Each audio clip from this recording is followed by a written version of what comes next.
Se você é ou está pensando em se tornar um investidor, definitivamente precisa saber o que é o indicador payout, ou traduzindo, taxa de pagamento. O que significa e como fazer a leitura correta. Então vamos embora pro vídeo?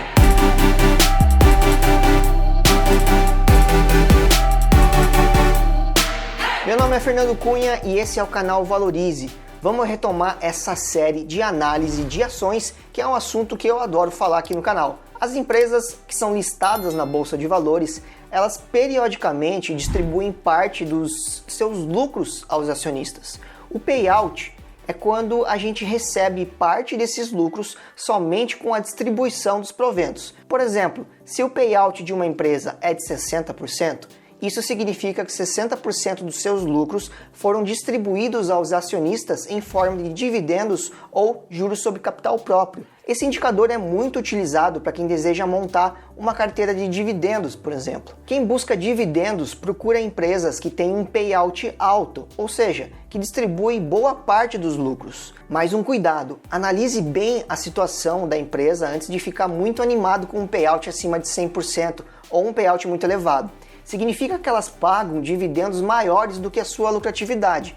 Geralmente, empresas que entregam payouts acima de 100%, parte desse payout vem da reserva de lucros ou reserva de capital. E isso pode indicar que essa distribuição ela não vai ser sustentável por tanto tempo. E quais as causas dessa distribuição mais elevada? A empresa ela pode estar se endividando para distribuir mais dividendos ou ainda distribuindo um percentual maior de lucro para compensar a desvalorização da ação. Então, dessa forma, é recomendável investir em empresas que apresentam um payout mais estável. Normalmente, ali perto de 90%, num período de 5 anos, é interessante analisar. Assim você fica mais tranquilo de que a empresa distribua apenas o que ela realmente consegue gerar, sem comprometer a sua situação financeira. Um outro ponto importante é qual é a taxa que você consegue reinvestir esse dinheiro, esses dividendos que a empresa vai distribuir para você. Talvez 10%, 12%, mas a empresa talvez consiga gerar um crescimento de 20%, 25% aplicando esses recursos nos seus próprios negócios. E é um fator que a gente tem que considerar. Então, reinvestir esses dividendos comprando mais ações pode ser uma grande saída nesse caso. Se a empresa decidir pagar uma proporção elevada dos lucros, um payout mais elevado, significa que ela não vai estar investindo na expansão das suas próprias atividades. Já uma empresa com payout mais baixo, ela pode estar retendo uma parcela maior do lucro para investir na expansão das atividades, para comprar outras empresas ou realizar novos projetos. A situação econômica também pode mudar a distribuição dos lucros. E é normal, com taxas de juros mais baixas, que as empresas elas tenham mais incentivo para investir e paguem menos dividendos. Mas se seu objetivo está nos dividendos, você pode preferir receber esse dinheiro na mão, não é mesmo? Como é que esse indicador ele é estabelecido e quem está envolvido nessa decisão do payout de uma empresa? O Conselho de Administração, o Conselho Fiscal e também a área financeira são as principais áreas que auxiliam nessa decisão e também, claro, a direção da empresa influencia na decisão. E quando há necessidade de alterar a política de distribuição de lucros, é feita uma assembleia de acionistas que é convocada para que todos decidam por meio de votação. A parcela de lucro a ser distribuída ela é definida pela própria empresa, tendo como base o percentual mínimo definido no seu estatuto, que é um documento que oficializa a criação da empresa de capital aberto ou fechado, desde que ela funcione por cotas, né? É como se fosse uma certidão de nascimento de uma pessoa jurídica. A exigência ela está detalhada na Lei das Sociedades Anônimas, a Lei das SAs, número 6404 de 76. Agora, se o estatuto da empresa for omisso com relação a isso, por lei, ela deve distribuir pelo menos 25% do lucro líquido do exercício. Para analisar a distribuição de proventos das empresas, normalmente a gente divide em dois tipos, empresas de crescimento e empresas de dividendos. As empresas de crescimento apresentam um potencial de crescimento muitas vezes num horizonte mais de longo prazo, né? As empresas elas têm essa perspectiva de valorização futura e podem ser negociadas por valores que podem ser considerados caros no curto prazo por terem uma expectativa de retorno mais alta. Dessa forma, é comum que essas empresas elas não façam uma distribuição de dividendos ou tenham um payout realmente mais baixo. Porém, a possibilidade de lucro com a valorização desses papéis, desses tipos de companhias, é bastante interessante, chama bastante a atenção de muitos investidores.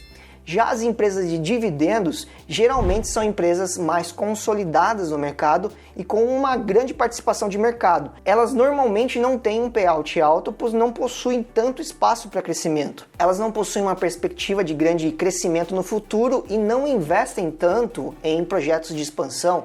E sem muito espaço para crescimento, elas acabam distribuindo boa parte dos lucros para os acionistas. Agora, por não terem grandes expectativas de crescimento, não significa que elas também não vão crescer, beleza? Se o seu objetivo é montar uma carteira com foco no recebimento de dividendos, é importante analisar o payout e também o dividend yield das empresas. Resumindo, o dividend yield, ou DY, traduzindo, significa o rendimento do dividendo. Assim, se uma companhia paga, por exemplo, R$2 por ação e custa R$20 no mercado, quer dizer que ela tem um dividend yield de 10%. E o dividend yield representa a porcentagem de retorno em relação ao preço da ação. É o dividendo por ação dividido pelo preço da ação.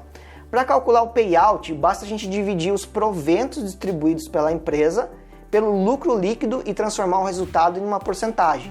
Então a gente vai ter os dividendos totais divididos pelo lucro líquido vezes 100. Então qual que é a melhor estratégia? Bom, aí depende de cada investidor. Analisar a empresa somente pelo histórico de distribuição de lucro pode ser um grande problema. Como, por exemplo, empresas de tecnologia podem não pagar nada de dividendos no curto prazo e ter um potencial de distribuição enorme no futuro. Por outro lado, empresas de transmissão de energia elétrica tendem a não ter lucros explosivos, mas tendem a ter lucros mais previsíveis e mais constantes. Basicamente, o payout ideal depende dos projetos e das perspectivas de crescimento dessas empresas. E ele nunca deve ser o principal critério utilizado para escolher uma ação. Os indicadores de mercado eles não devem ser analisados de forma isolada. O ideal é que a gente utilize eles em conjunto com outros dados.